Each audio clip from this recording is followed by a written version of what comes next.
One of the really important things to solve for is how do we get robots working much more closely with humans? This is really difficult for a whole bunch of reasons, and you guys know some of them. But the truth is they need to be able to really get close. We need them to touch our bodies. And right now what we do with robots is we put them in giant cages and keep them away from the humans in case they move at the wrong time. And that's a good stopgap for now, but where we really want to be able to go is a world where we can trust the robots to treat us as the way that our friends and family or a massage therapist would. And so today we get to hang out with Eric Litman, who's on the forefront of trying to solve this problem by making robots that can give you a massage.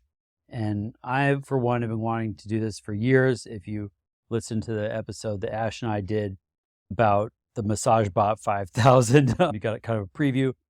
This week I got to go visit AESCAPE, which is Eric's new company, AESCAPE. They've been working on this robot since 2017. I got a massage from it, my first massage from a robot. It's in beta here in New York City. You can do that too.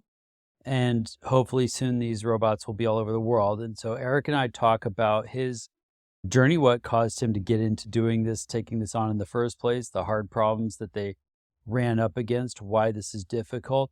And look, these guys are pioneers. They've been at it for 7 years. They've spent a lot of time and effort figuring out how do you make a robot that's literally right up on you, specifically trying to manipulate your body, that is safe, trustworthy, comfortable, not scary. And they have solved all that, I can tell you for sure. If anything, I wanted it to be more aggressive with me than they're willing to let it be at the moment. But it is a really competent massage therapist already. And so it's very exciting. Why I want to share this stuff with you and why I've been seeking out these kinds of roboticists, and there are a couple of others that you'll meet soon, is that there's really important inflection point coming. And Eric and I talk about a little bit here in this conversation, but the thing that has to happen is we have to make it a lot easier to go do new things with robots. And in the past, up until now, and even with AESCAPE, they've had to just build everything from the ground up. And it's too much for a startup to take on. It's too much to do in one company. We really need to get to a point where building robots and building automation and building all these automated tools is as easy as building things in software. And this is happening. The toolkits are coming. The frameworks are coming. The SDKs are coming. The software to be able to integrate these things is coming. And we're at an important inflection point where those things will start to exist in the next couple of years. And so then as you listen to this conversation, think about how the next company that's trying to do something like AESCAPE is not going to take 7 years. We will be able to do them faster. We will be able to do more and more of them, and it's going to make a huge difference. So look, Eric is an experienced guy who spent his whole career in the tech industry, had a couple of exits, was able to take on doing something new. We don't really need to pick all that apart. If you want to go read his bio, we're going to link to it in the notes. But as you'll get immediately by listening to this conversation, he's a great entrepreneur. He's got a lot of energy. He knows what to do, and they've been at it. And it's really exciting. Please enjoy this conversation and then quit your job and go work for AESCAPE. I've never met anyone like it. He could hack anybody's phone in a matter of minutes. Who is that guy? Who can do that? Thomas is the most interesting man in the world. He's one of my favorite people on the planet. Inventor. Wicked smart. The master of cutting corners. If you had a dead body in your trunk, who would you call? He would get arrested immediately in a lineup. I stood in line to get his autograph. You know, his mouth can barely keep up to his brain. I don't actually know what Pablos does. A hacker magician. Man of the future. Future.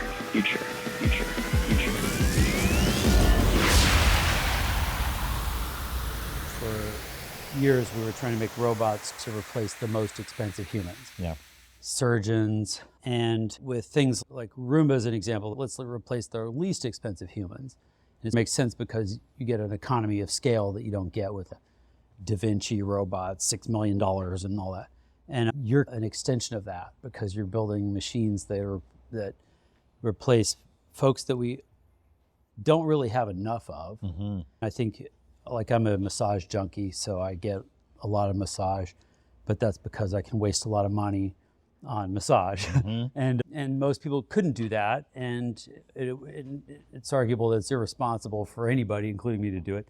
But it's the kind of thing that would be great if it was accessible. And I think it's very important to develop these things, and over time, you know that they can be more and more accessible if they're automated. So anyway, I've been wanting somebody to build a robot to do a massage for a long time, and I have a lot of questions about it because I think it's a unique challenge, and it seems like you've gotten all the way through it. So let's pick it apart. Let's do it. Let's get into it. How'd you end up deciding you wanted to do this, of all things? Masochism. Yeah, okay, good. When did you start? Straight up love for pain. I started this back in 2017. Okay, that's a good ride. So It's been 7 years of belly mist. Yeah, 7 years. So I sold my previous company, joined Giant Megaco as global SVP of small potted plants for a couple of years, integrating the business. And I lived on an airplane and it broke me, just completely broke me. It's 400,000+ air miles a year. Combining that with a lifetime of athleticism and, let's face it, misuse. You were tuned for being busy. Computing from the time I was 4 years old. And so I ended up with a bulging disc on my neck. Oh, wow. And I didn't know that was a problem. I just knew that if I didn't have somebody take an elbow right here every single day for about an hour, I just couldn't exist. Wow. Miserable. And so you think, so you were active most of your life, and then with the travel, you just couldn't be active, sitting on a plane, hunched over a laptop, became laptop shaped. Yeah. And then, and that developed into the bulging disc problem. I think it was a lifetime of misuse that I entirely appropriate for destroying the body. Yeah, I'm on that track, And then, but you found that massage could help. A massage was the only thing that gave me relief. It didn't solve the problem. Yeah. Right? I didn't know what the problem was, and I didn't have time to stop and figure out the problem, other than the maybe 10% of massage therapists would say, I'm not going to do that, and I can fix you. And they wouldn't figure it out either. They thought they could, but they didn't. Yeah. So did you end up with a surgery later or something, or what? Thankfully, no. But you could fix it with enough effort. I found some good medical practitioners in my life who, through non-surgical interventions, were able to figure it out for me. Okay. Yeah. And so is that like a mix of PT and stuff that just would get you back in shape? PT, chiro over time. It's been a series of injections and nerve ablations. And I just had some fat cells harvested for cloning my stem cells. And in a couple of weeks, I'm going to have a bunch of stem cells pumped into there. Is that the first time you'll do that for the neck? Yeah. Okay. Yeah. Wow. And who knows if it'll work, but you remember the Dabney Coleman line from War Games? I'll piss on a spark plug if I thought I could help. Wow, I would not have remembered the actor's name, but I have War Games burned into my psyche. So yeah. That's great. Yeah, the stem cell stuff seems to be going quite well if you get good stem cells. But if they're harvesting them from you, you'll have like first generation, and it doesn't fix everything, but it also doesn't seem to be a lot of downside as far as I can tell. They're going to be as good as 50-year-old stem cells can be. No, they'll be, stem cells. It's not a matter, I don't think it's a matter of how old your stem cells are, because they're going to make new ones. They're going to culture new ones, and they'll be good. Yeah. It's more like the problems we have with them are like when people try to make generations and generations and 7 or 8 or 9 generations down. Yeah. But yeah, that'd be cool. I've heard amazing results, so good luck. Fingers crossed, thanks. So with massage, you could get temporary relief for a day. For about a day, yeah. Just enough, just to sleep at night, turn my head. And so did you quit before you knew you wanted to try and make a MassageBot, or did you decide that first? I made it all the way through the earnout, made it to the end. To the earnout, okay, good. Now that money's all gone, and this took about 7 years longer than you thought it would. Okay. If I'd listened to the very smart people who lived in the world of robotics at the beginning of this, about how long this would take, there's no way I would have continued. But they were, and then some. Yeah, there's a class of people who like to be right, and they'll tell you only because they want the I told you so prize. Yeah. I have so many of those prizes. They're not interesting to me. Yeah. But now I just straight up lie to people because I want them to go build the thing. And I know it's going to take 7 years, but I don't want to dissuade them from trying. Just get going. We'll just great. It's a form of entrapment. So, all right, cool. So then, like, how did you end up like with the idea? Because the thing you were doing before wasn't robotics; it was plants, right? and then good enough, Megaco plants, and that for Stuff Mart. And then what was the first inkling of this idea for you? Frustration. Yeah. Okay. Just total frustration. Yeah, like I've had massages everywhere with everybody's best practitioner. Right. And then the little hole in the wall spot and the expensive spa. Yeah, everything. And none of them worked. Yeah. None of them, like, Not for like a fixing it. little bit of relief. Yeah. But mostly what I wanted was hyper specificity. And I wanted Right, okay. an hour Yeah. of an elbow right here. Right. And that's really physically taxing Yeah. for a professional. Right. And most of them don't want to do it anyway. That's boring to me. It's too hard. You're Yeah. going to hurt yourself. I heard all the reasons. Yeah. So more than half the time, I'd get up off the table and be like, I don't need you rubbing my glutes Yeah, right yeah, now. right. I know. I just need the elbow. I know. And It's if you're not going to do that, I'm Right. just going to go about my day in pain. That happens. There's so many times like that where I'm like enduring a massage that's there's like rubbing you and there's aroma shit and I'm like, God damn it. Yeah. Wrong spot. Look, intentioned Yeah, I practitioners, know, I get it. always well-intentioned, and I don't mean to discredit course, their yeah. trade by any stretch. They're probably right. I probably shouldn't be doing that, but Yeah. it was the thing I wanted.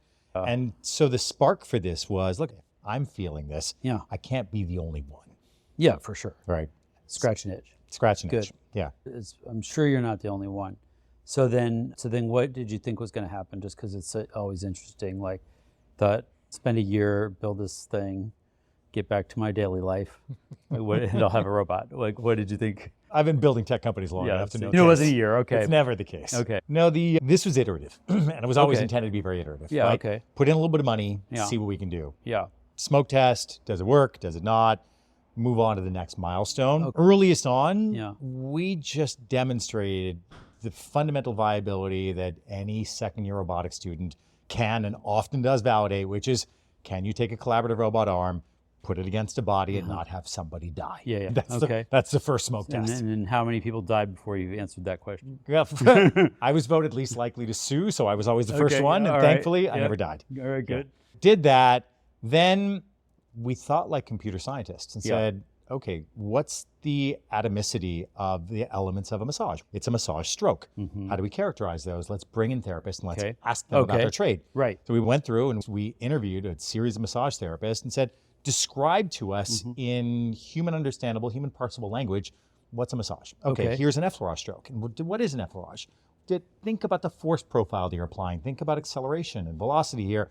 And we teased out of them what we believed to be an understanding of how to generate a massage. Okay. So with that knowledge, we then went off and created a scripting language, not cleverly named body script, that allowed us to go through and dynamically generate all the pieces and parts of what we understood to be a good massage. And that took us about 6 months to build. Okay. We built a control scheme behind it. We built a planner. We built scripting language, interpreter. We got it all done. And then we got on the table and I felt it and I'm like, yeah, this is good. And so we have to throw it away. Yeah. Because good isn't going to get the market excited. Okay. It felt like an upside down massage chair, to be honest. Yeah, okay. So we scratched our heads a little bit and said, okay, we clearly didn't get diverse principles here. Let's bring those same therapists back, but let's do this differently. Yeah. Now let's put sensors on their hands and let's ask them to recreate what we interpreted from them. Do what what we're hearing from you saying that an effleurage stroke is a straight line with this force profile, this acceleration profile. So try to do that. We looked at the data, we're like, yeah, that's not what we built. And then we unconstrained them and said, just do it and we'll record. just forget the fact that we're in the room. Just do a bunch of work on the body and we'll be behind the scenes over here looking.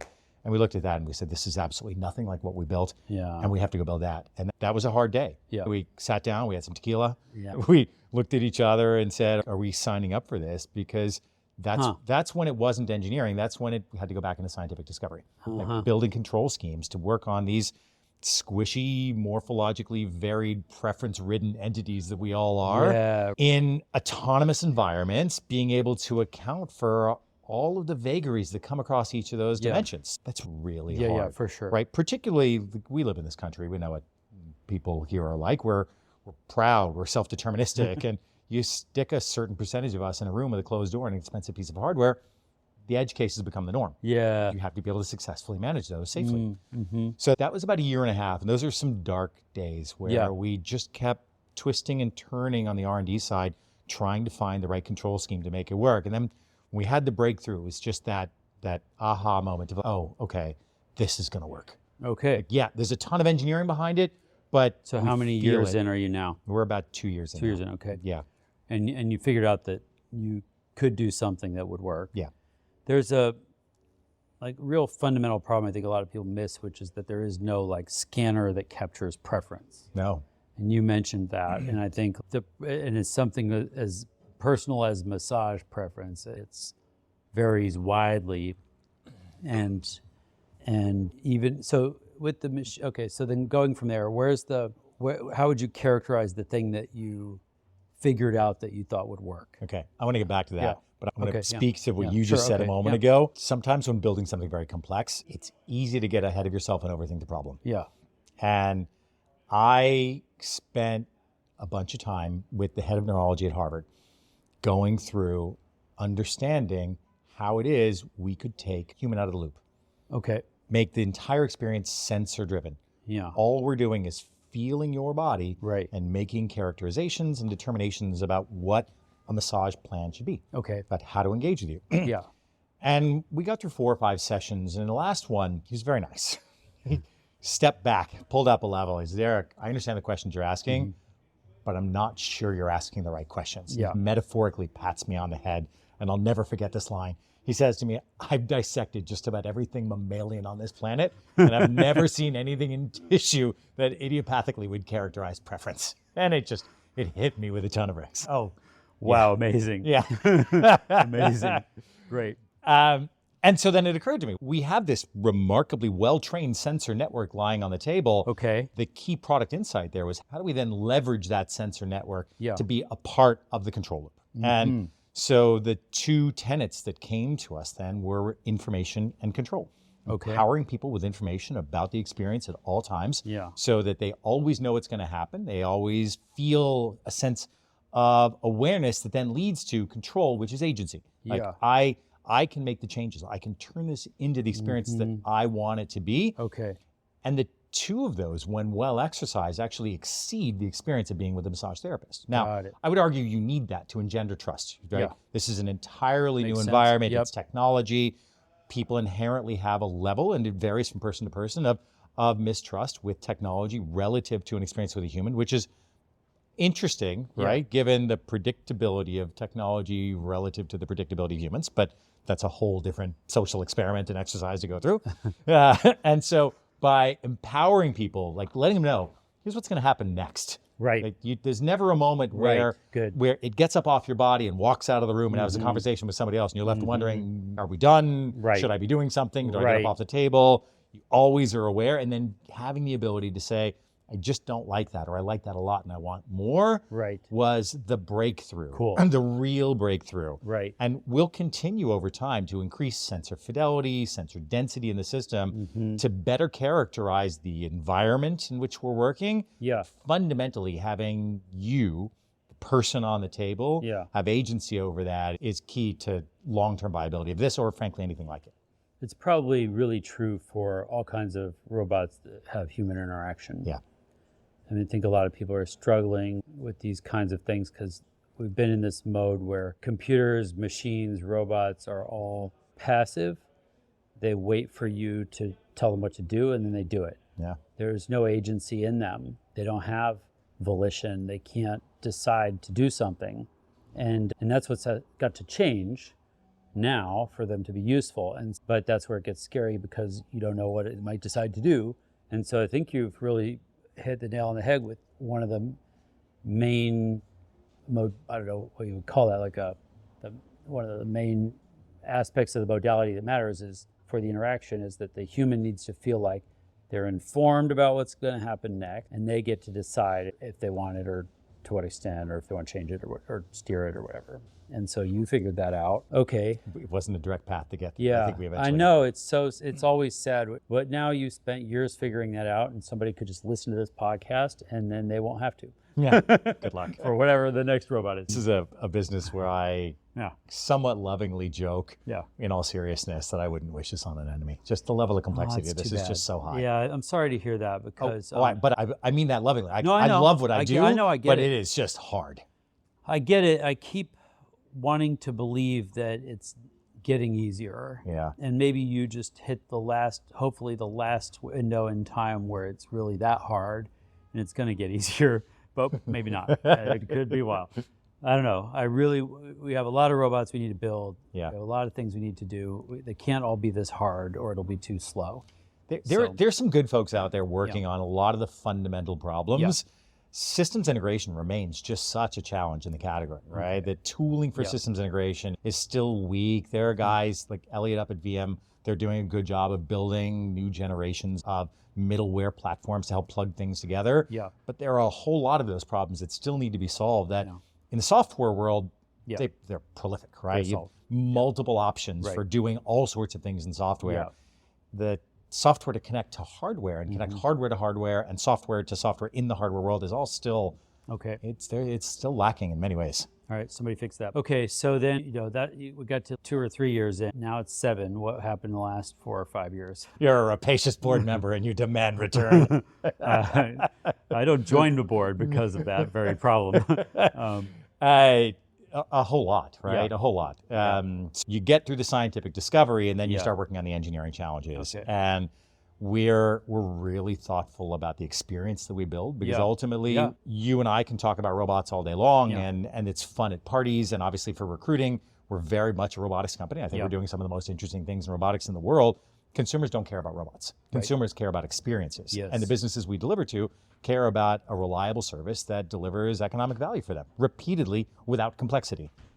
Business you deliver to, what does that mean? You are going to work with partners who bring this to market or what? Yeah. Okay. Yeah. So our model is that we license these tables to businesses to then provide the service to their constituencies. So I see.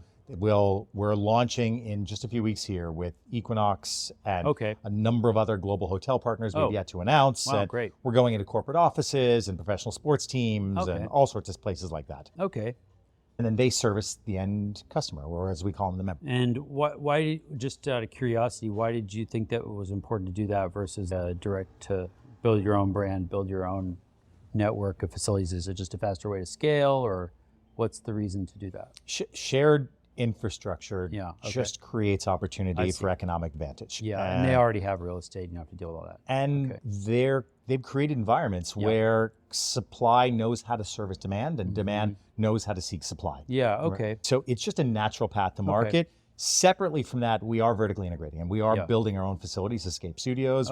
Our first one is going live here in Brooklyn. I'd like to say it's confidential, but all the job posts are up on LinkedIn. So the world knows anyway.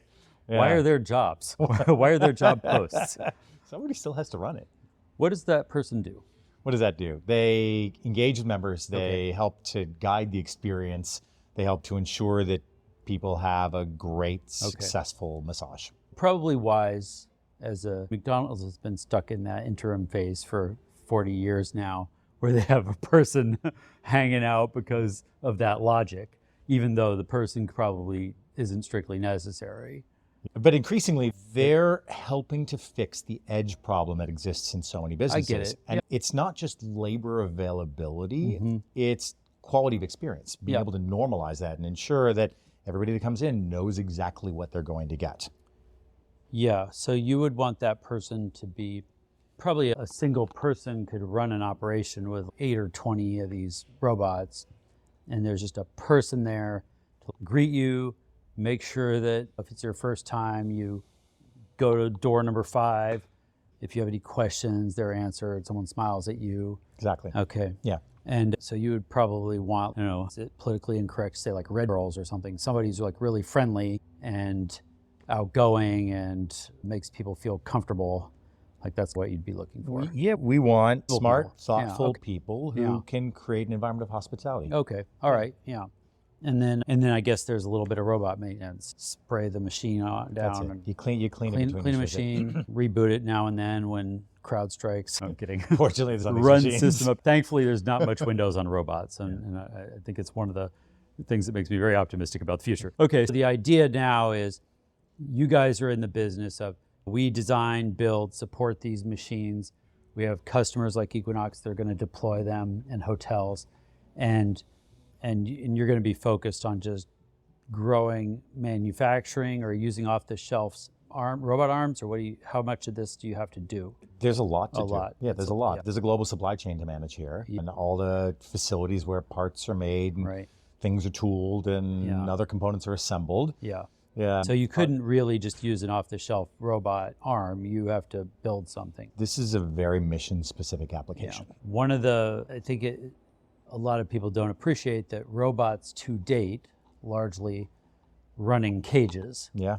And they might be programmed to do a thing, but they do that thing over and over. They do that thing with very little sensing other than what's necessary to do the thing they're doing. And if you go in an auto factory, whatever, those robots are in a cage where humans can't get to them. And there's some very sad, very tragic examples of what happens when humans and robots come in contact with robots that are not intended for human contact. Yeah, exactly right, which has been almost all of them until recently. That's but right. But the big inflection in most cases has been vision. So now we have vision for these machines where they can see what's going on around them, and increasingly they're learning to understand their environment enough that if something's weird, they don't go thrashing around and trying to chop heads off.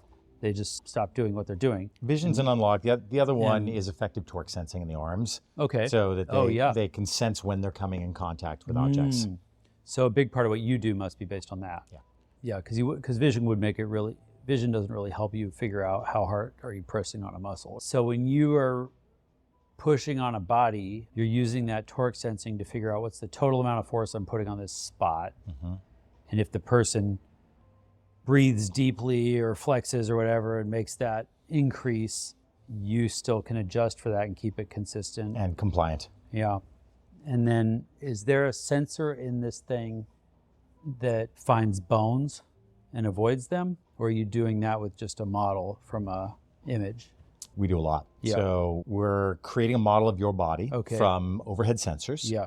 And that model is based on many thousands of scans. It creates something probabilistic that we can then regress to. Yeah. We have very sensitive torque sensors in each of the arms, which allow us to then update the model, update understanding of position, and over time with increasing fidelity, make determinations about stiffnesses of tissue, right? And so not just discrimination between bone and soft tissue, but how are we doing here? But what is this? So is there some scanner or I'm just curious, I don't know anything about this, or an ultrasound sensor or something, can you tell if a muscle is flexed or relaxed? Bunch of different ways for doing that of varying quality and capability. And can you find a knot in like a spot in my muscle that probably, like a massage therapist will go, oh, this feels like a spot, and they'll dig into it. Yeah. Is that something your robot could do? Yeah. Oh, wow. Yeah. And we've done it. We've done it in the lab. Wow. Super cool. And then so I went yesterday for the first time and got a half-hour massage from one of your robots. And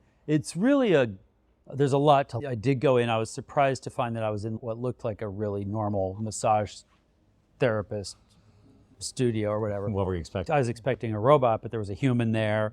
And I think they had tables for real live masseuse to operate if you wanted that. And she just checked me in like normal, showed me the room, told me where to get the spandex bodysuit to put on. And everything about it was super normal, like going to a spa, except for you're in the room alone with the robot. And the product you've built looks like a Eve Bahar made the robot. It's a really nice, super high quality, much better. Like I always am terrified to go to get a massage because I'm worried that they're gonna have, if you go to an Asian massage place, there's like a plywood board with a hole cut in it that your face is supposed to go. And that's not comfortable for me. I need the 6-way articulated head thing because of spending too much time on laptops and planes like you. Yeah. And so this was a really delightful experience because it just looks like I went in an Apple store. I'm getting on the table's really nicely designed. Oh, that's really great. Definitely a step up from even the best massage. The head cradle was super refreshing to find. You designed something really special there.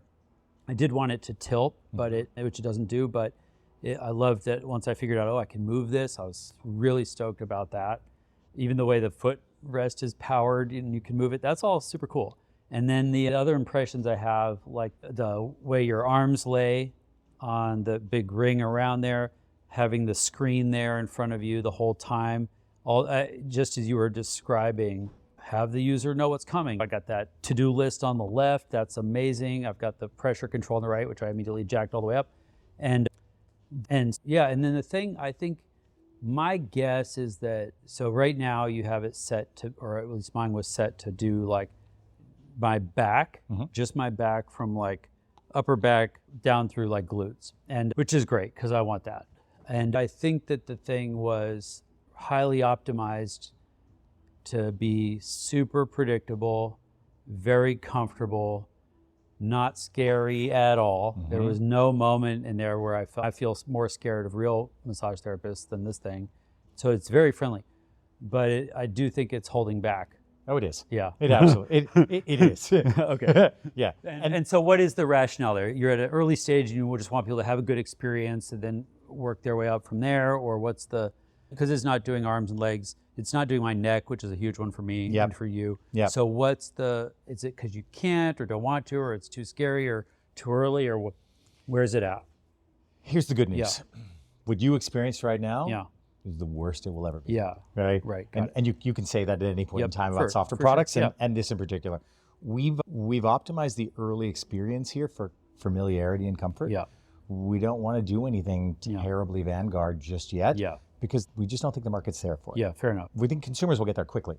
So like any advanced technology, it's magic until you've used it a couple of times, and then immediately you start thinking, but what about this, and why isn't it there yet? And okay, my car is flying, but why doesn't it fly at the speed of sound? And, But do you have people at this point, I don't know, staff or whatever, who are just like, who've given up on going to the masseuse, like they just want the robot? Oh, we have consumers that are like that, even now in beta. Yeah. Where it's because what could be better than it's predictable, it's always available, I can go anywhere there is one. You're not showering, you're not tipping, there's no awkward conversation. Maybe you have a pimple on your back, or you haven't shaved. Any number of reasons you might be uncomfortable with being nude or semi-nude in front of a stranger. Maybe you're just generally anxious around other people. You don't want to be engaged. There's all of that, but it's crawl, walk, run for us. You've received one of the early launch massages, and there'll be more when we launch commercially next month. I see, okay. And over time, we're gonna roll out more features that will empower you to make it more personalized to you. To be able to say, okay, cool. Okay, that's my spot. Right. I just want you to work on my spot. Yeah, super cool. It was encouraging to hear you describe the origin of your interest in massage, because that is what I would want. I want to be able to go and just attack my bruises be damned. Why 2 arms? Why not 8 while we're at it? You know, it's funny is we've tried. We've experimented with more. Okay. Yeah, no. The human nervous system does not respond well to that amount of stimulation. Yeah, I believe it. I believe you're right. 2 arms on this feels a lot like a 4-hand massage, right? For 2 massage therapists, because they typically tend to work in tandem, and when they don't, and you've got somebody pulling at your calves while somebody's working on your shoulders, it's hard to relax. It's hard to interpret it. It's just so much signal data. Yeah, interesting. And then why the suit? I didn't love the suit because I understand it's a practical, like, early way of dealing with this, but you can feel it, like you can feel the arm as it's smearing across the suit. You get these folds that just happens a little bit. Happens a little bit. It's not a super big problem. Yeah. But what would make it better? A slicker suit or no suit, or what do you think is the possible futures for this? So let's go into why the clothing, because that's important. In a massage, normally you'd be laying on a table, you'd be nude or semi-nude, there would be somebody standing over you, they would have a sheet draping you, occasionally moving the sheet over different parts, they'd be lubricating you, and then you finish up the massage, now you need a shower, and you're probably gonna smell like lavender and patchouli for days. We didn't want that. There's a way to get rid of all that. We wanted you to be able to just go in, get a massage on a lunch break, and go back about your day, and not have to have been affected by it. So that's the fundamental premise. The clothing there is then intended to normalize friction. So it's been specially designed for its high coefficient of friction, or sorry, its low coefficient of friction against the particular end effector material we've chosen. It makes it so that there's a normalized view for the depth sensors when we're creating a 3D model of your body. And when we lay down on a table, we tend to deform outwards. So it just helps to keep us all together a little bit. That's the rationale behind all of it. Clothing we have there, these are early. They're still very much in beta like the rest of the product. We've made iterations, we'll be rolling out improvements to them over time that won't do that little bit of bunching up you had there. But it means you don't have to lube, you don't have to have the draping and the sheeting. People get cold when they're nude. They're not cameras, but they are sensors, and people can just be uncomfortable around that. And we want to be good protectors of the sanctity of your body and data. So it just solves a lot of problems. And then on the plus side, at least for us as a business, go on Instagram, go on TikTok right now, go search for AESCAPE. You're going to see an awful lot of people showing off their massages. That's good. Maybe you should put the logo on the outfit. It's there. Okay, all right. Great, cool. So I guess at the beginning you had this sort of procedural language you developed for massages, and ended up having to throw that out because it was a misguided approach. what else have you had to throw out that maybe that was the most significant, but was there other ideas that you thought were going to get you there that ended up being abandoned? There were some crazy ones along the way. Yeah. Some ideas around end effector design that we explored. Okay, sure, yeah. In the very earliest days, I was personally, not professionally, infatuated with the idea of actuated pin arrays. Like the Media Lab has done some cool projects around these where they can show surface deformation by control underneath the set of pins. And my God, is that a lot of moving parts? And that's a lot to break, particularly under the sorts of compressive forces that we're applying. And did you want to do that on the end effector or on the table? I thought about it from lots of angles and drew lots of sketches. And I'm really glad we didn't take any of those paths commercially. That was one. We experimented with fingers. Turns out, again, this was us interpreting the data in an interesting way. Yeah. Massage therapists don't really use their fingers for actuation. They use them for sensing and stabilization. There you go. But these are brittle joints. Yeah, and they just will not last if you put long-term strain on them. Right. So they're using the blade, the heel, the flat, the forearm, the elbow. Some bold ones will use the thumbs, but again, They shouldn't be. they end up with issues over time. Yeah. So fingers were an interesting experiment we tried for a while. So then what do you think is, do you feel like as an entrepreneur, all right, we got through the hard part, we finally get to go scale this up. Yeah. Should be smooth sailing from here. From your lips to your favorite deity's ears. Yeah. What's the status of the ride as far as you're concerned? Status is good. Yeah. Okay. Status is good. The market is showing us that they like the product. Good. Partners are signing up for it. Yeah. Consumers are using it. We've got a CSAT that hovers around 90%. We're seeing strong utilization. Now, granted, it's just 2 tables in market right now in beta, but it's in beta, right? Yeah. It's not a fully completed product. It's got some issues. Okay. So those are really strong early indicators. Raising capital for this in the earliest days was super hard, and that's changed over time. Good. Yeah. We run a venture fund investing in mad scientists mostly. So I should have been your first investor, but we were mismatched in time. It's really important to support these things early on. And I think we're finally getting to a point where some of that support exists. And hopefully for folks who are starting things like this now, it won't be as hard. But man, tough stuff. Look, it's an ecosystem play, right? And you see this in every category in tech where you need a couple of generations of folks who've done well in some level of it to then have the financial resources and the confidence to get conviction in the early crazy stuff. Right. That most of the time isn't going to work out, but occasionally will. But they're there to help build the community. They're help to build the flywheel of technology innovation and capital deployment and training and knowledge infrastructure required to go and do more and more things. And I think we're right at the beginning of a super interesting transition. Yeah. I believe there are very few business processes left to automate. I think there are opportunities to optimize them. And I think new technologies will come along to do a better job of it. Yep. So the next big frontier is automating the physical world. There you go. That's exactly what I think. Yeah, Silicon Valley got drunk on software. And it's this weird situation where we think we have this world full of tech, but we really just have a world full of software. It's like almost every tech entrepreneur, the only tech they have is software. Yeah. And it's just they're just opportunistically aiming it at every different business problem they could find. And those are, like you said, largely solved. Even if it wasn't, like it doesn't need you, like somebody else is going to do it. And they have to be reinvented for web and then reinvented for mobile and now reinvented for AI, but it's basically just to throw software. And one of the things I have been fixated on recently is I added up like all the software companies combined. And all, including Google, Microsoft, Meta, everybody combined annual revenue is about $2 trillion. Global GDP, $100 trillion. So the tech industry, which we give so much attention to, thinks that they're running the world. They're doing 2%. 2% of what humans do is in the purview of Silicon Valley. And they've completely missed out on the other 98%. And so now is the time where I really feel like we get to go aim everything we learned from the tech industry, all that machinery of startups and venture capital, and go aim it at solving the bigger problems. And a lot of that is physical. I love that perspective. Yeah. Software is eating the world, but the world can't eat software. Yeah. So we're going to go get it. And this is a great example. I think hopefully the next entrepreneur that's looking at this will be able to just say, we're doing the AESCAPE of acupuncture, and investors and everybody else will be able to get it.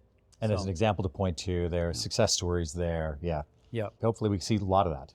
Yeah, that, and also some of the things you mentioned early on are coming. The frameworks for how do you build a robot that interacts with humans and isn't dangerous, and integrating the software and the hardware. These are things that are getting better every day. They are.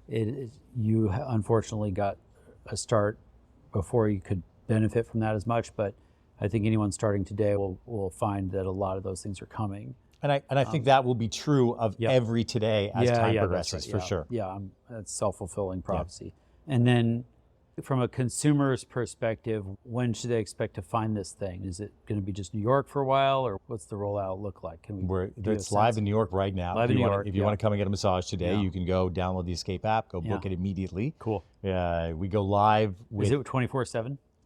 No, it's not 24/7. Not yet. The robot is, but the I'm looking forward to isn't. the first partner that starts this 24/7.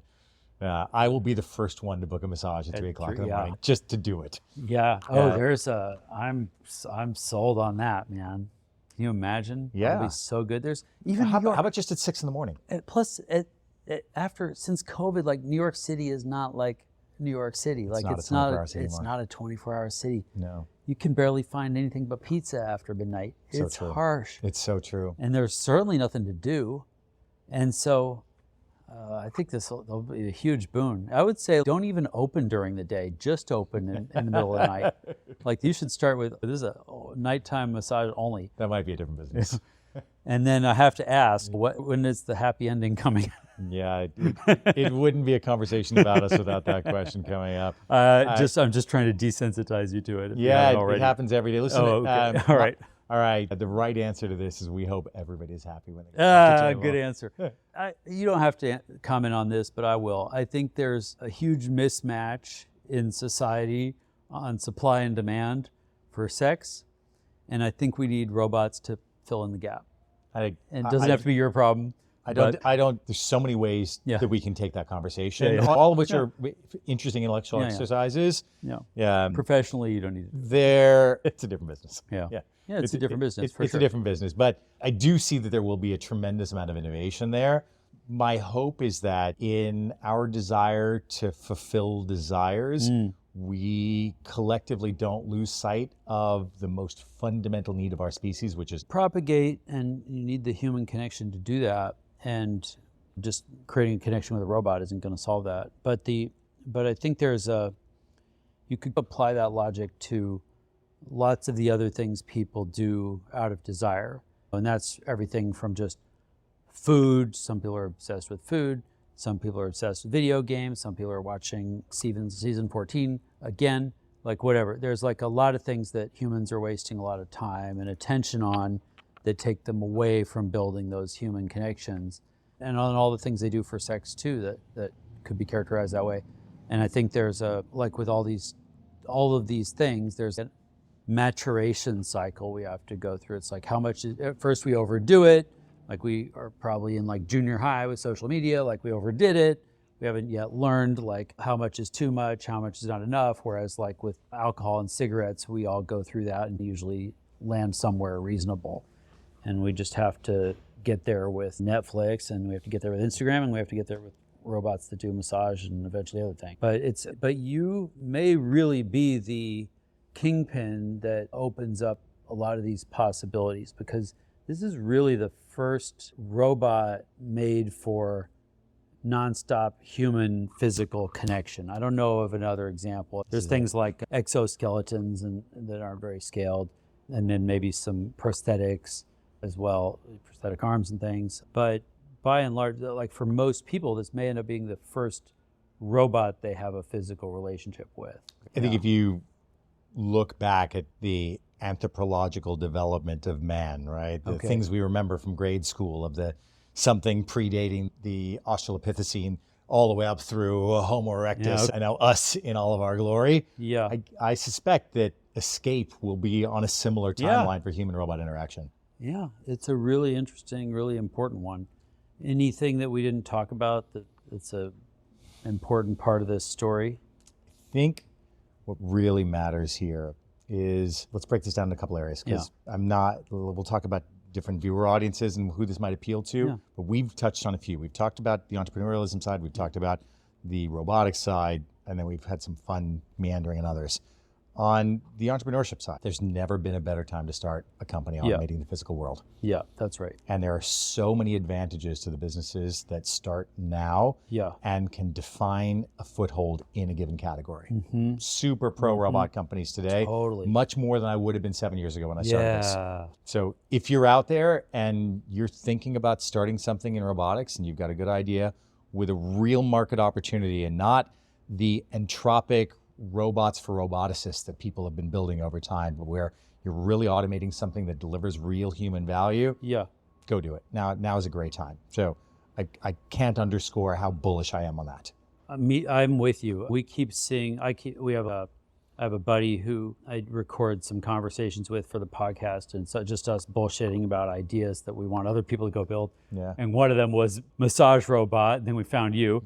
Another one is I wanted a robot that would install false lashes, because that women are spending so much time doing that, and it's a very tedious thing to do, and there's not enough women who can, or enough people who can install them.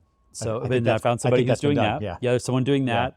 I have an idea for a robot called the MassageBot, which is a robot that has a pair of chopsticks that can catch flies or mosquitoes. It's not going to in your apartment. Paint the fence or wax the car.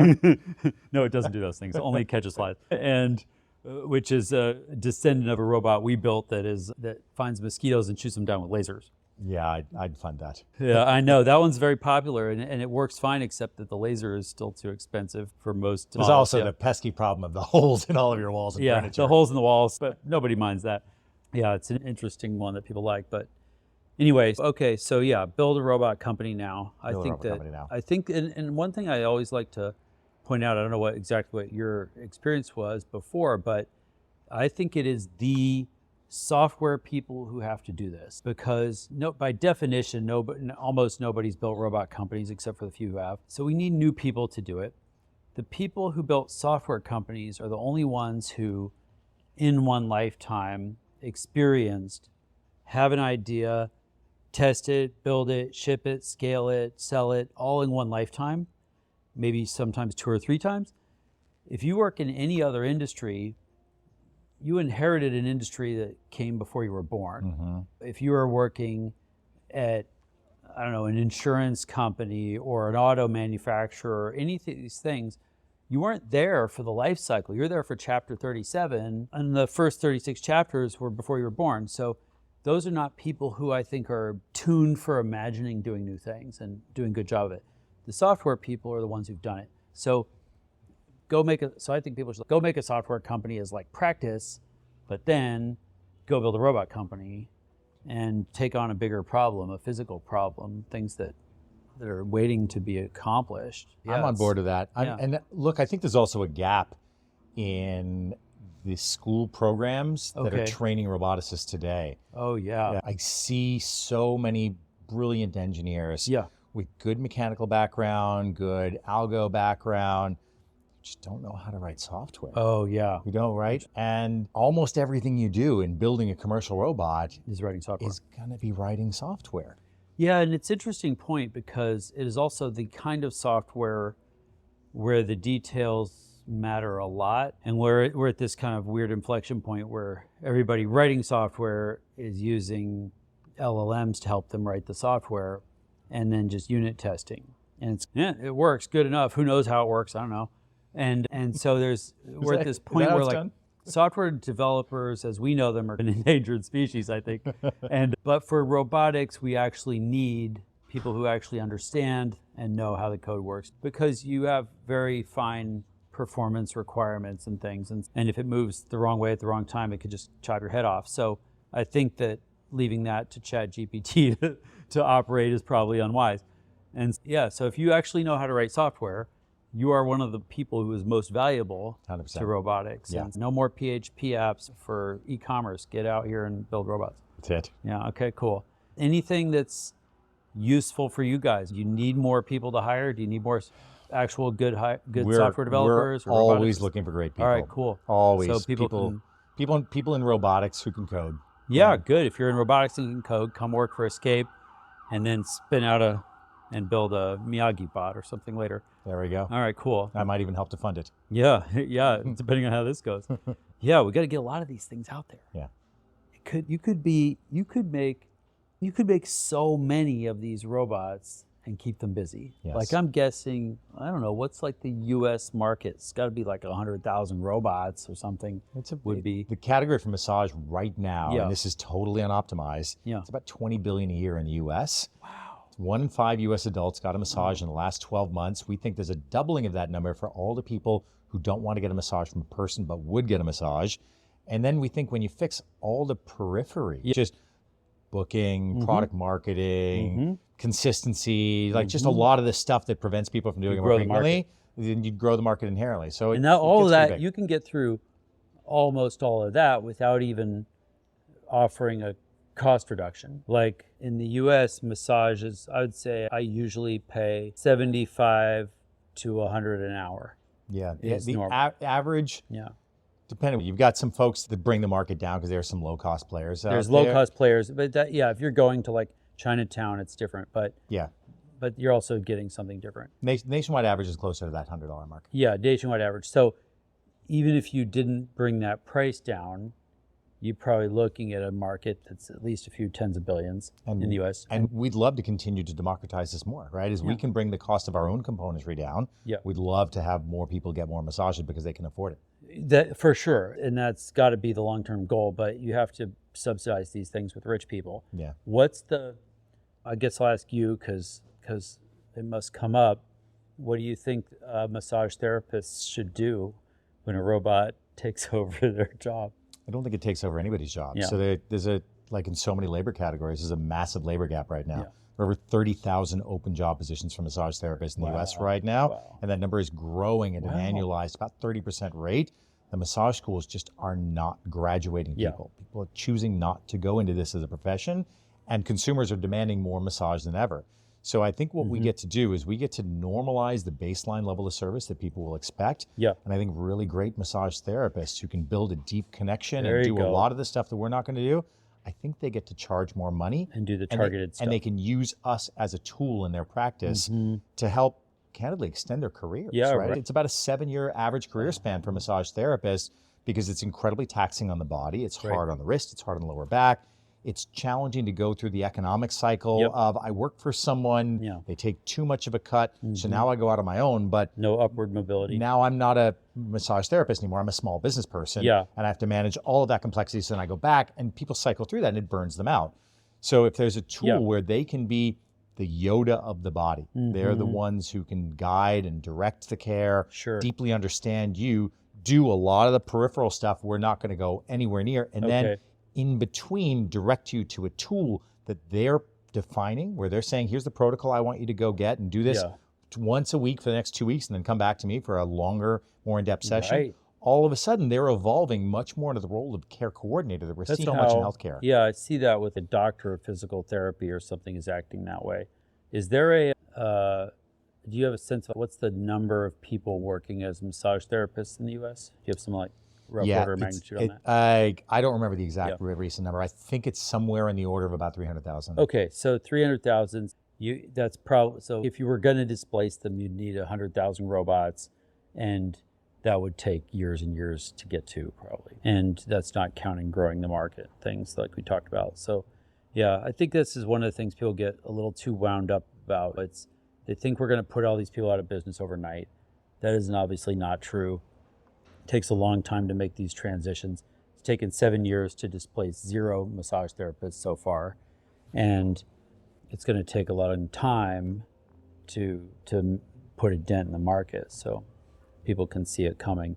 Might not be the business that you want to get into if you are still in high school or something.